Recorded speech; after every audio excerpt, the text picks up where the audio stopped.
エンター。こんにちは、入り口です。今日は N4 の文法過ぎる、過剰であることを表します。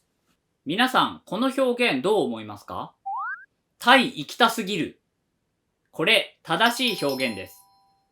教科書の日本語とはちょっと違うかもしれませんが、日本人の特に若い人の中では普通に使われる表現です。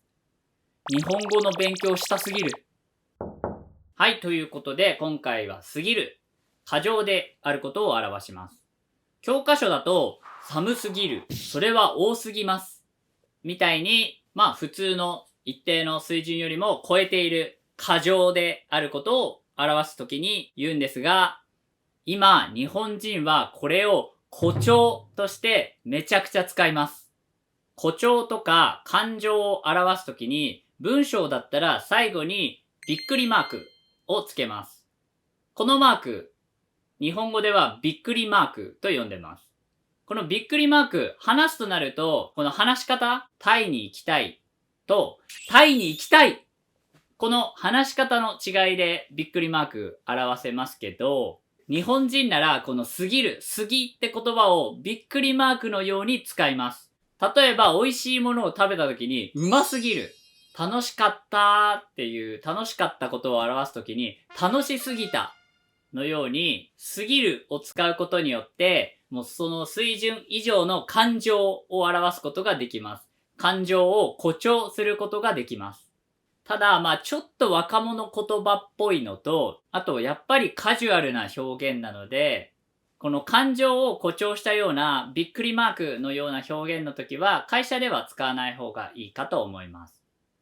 ただもちろん、ちょっとここ寒すぎますのように、教科書で習うような一定の水準より超えてしまってますっていう時には、敬語や会社の場面でももちろん普通に使えます。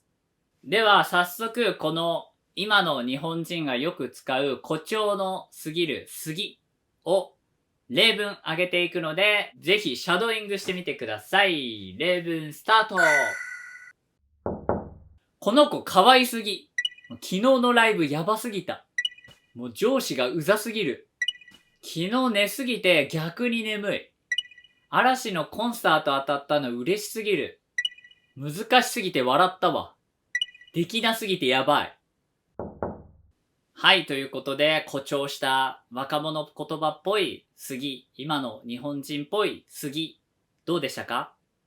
文法的には寒いが寒すぎるみたいに、行きたい、行きたすぎる、勉強したい、勉強したすぎるみたいに、いのところを過ぎるに変えれば大丈夫です。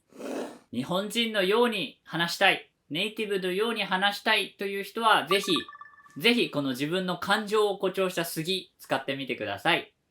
リスニングはすぐに慣れると思います。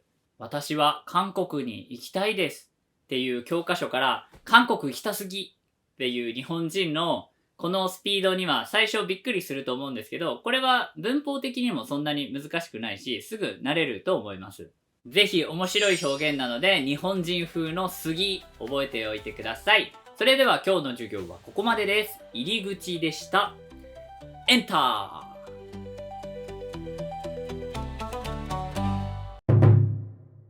この度、日本語会話の教室を始めます。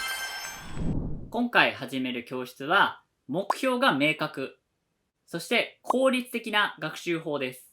この日本語会話の教室について詳しく知りたい方は、ホームページを参考にしてください。